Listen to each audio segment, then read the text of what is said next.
Hey guys, what's going on? It's Kasun2 again, and I finally got the long-awaited Nintendo 64 review today. The reason I had waited for so long is because I had gotten the console from a friend of mine, but it did not have any controllers or games, and I finally got around to getting some games and controllers. So let's get started on the review, shall we? Okay.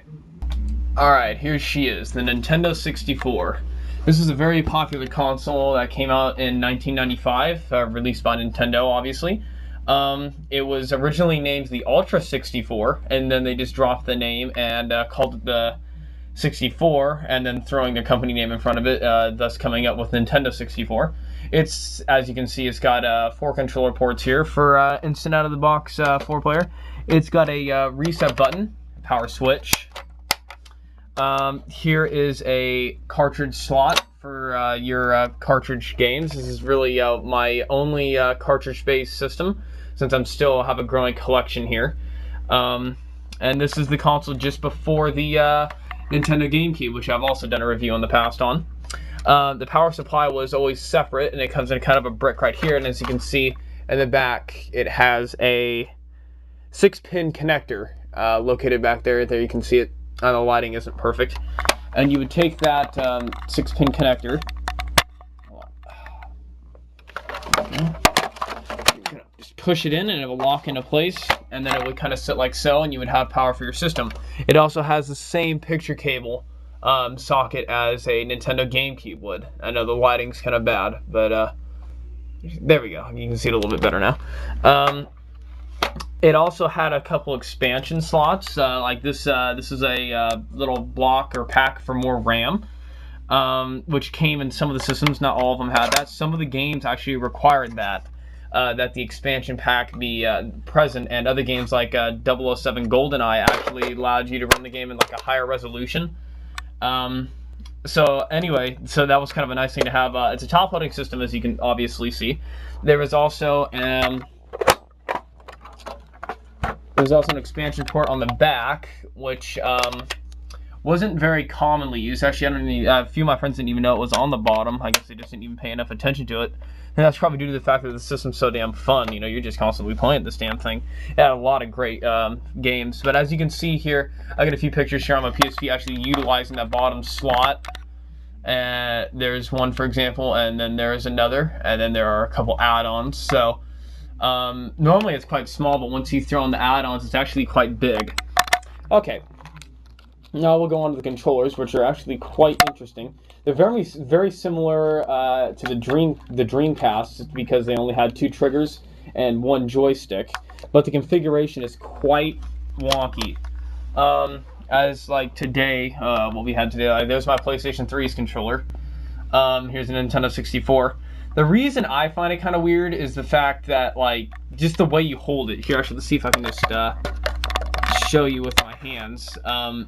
Okay, I guess, for example, I'm taking the controller in my hands, right? Most people hold it like this. They don't hold it by the left peg here. They take it in the center and right peg, and so they can press all the buttons here and stuff. And then, but the thing that makes it hard is if you want to press the right trigger, you got to go all the way up here. Now, my hands are large enough so that I could actually go like this and very uncomfortably actually move over, you know, but I actually think if I were to design this controller, I would have actually moved this joystick over here a little more and shrank the controller down a little bit so that you could easily reach it, like right there. But either way, I guess it worked. There was some people that griped about it, some people liked it. And also, of course, actually one thing that I did like was that the Z button was on the bottom. It was easy to remember.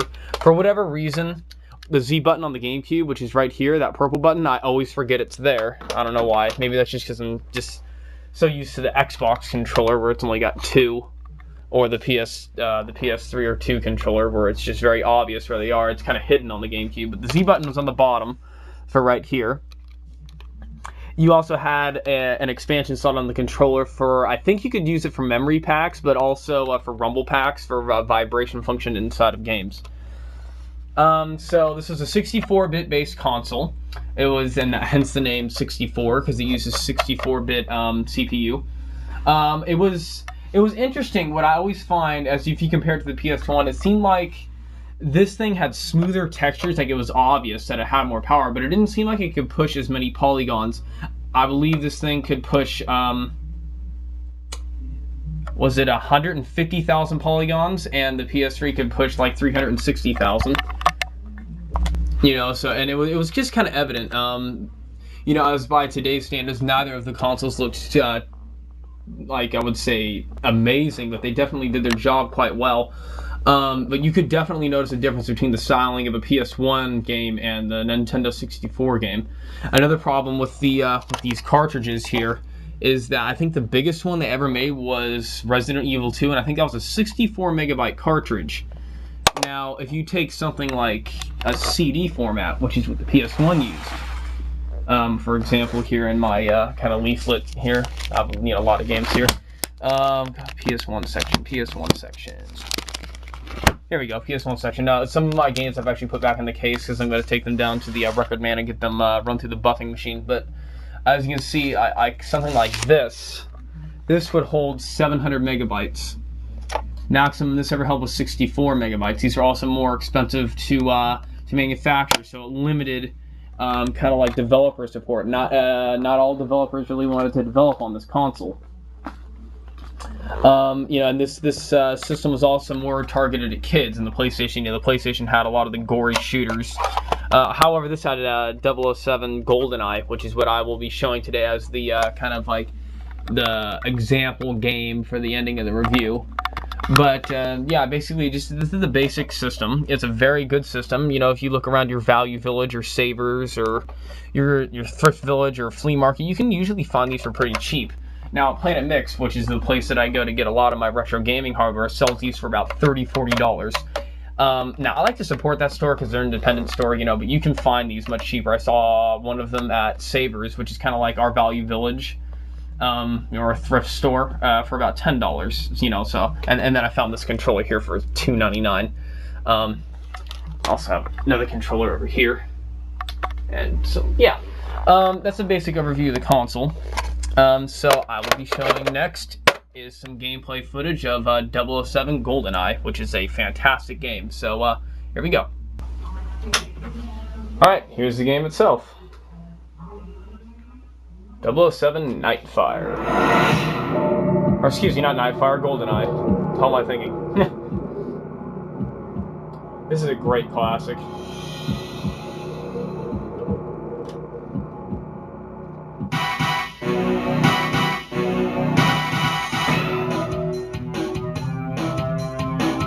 I remember when I was just like 6, 7 years old, just playing this all afternoon, 4-player split screen at my friend's house.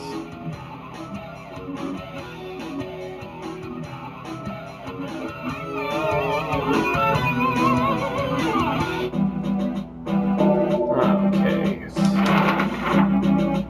I was gonna have to bear with the this console's still relevantly new to me, so, you know, I just recently got a Nintendo 64. I never really used to have one, so the controls are still quite new to me, so I'm going to try my best, but I'm probably going to suck terribly.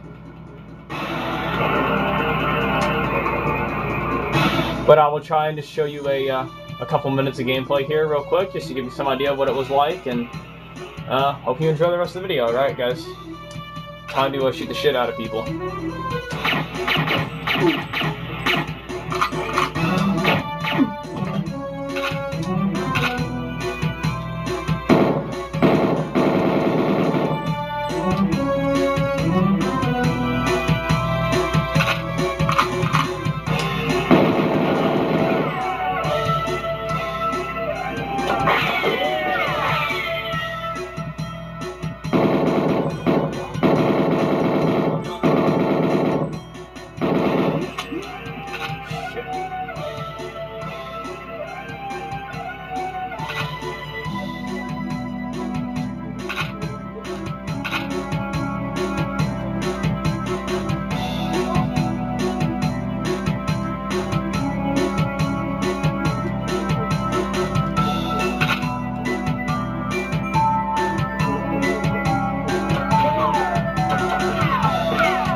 Joystick's really hard to get used to on this system if you're used to the other ones.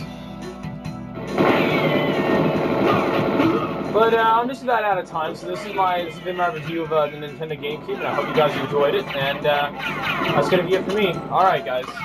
See you next time.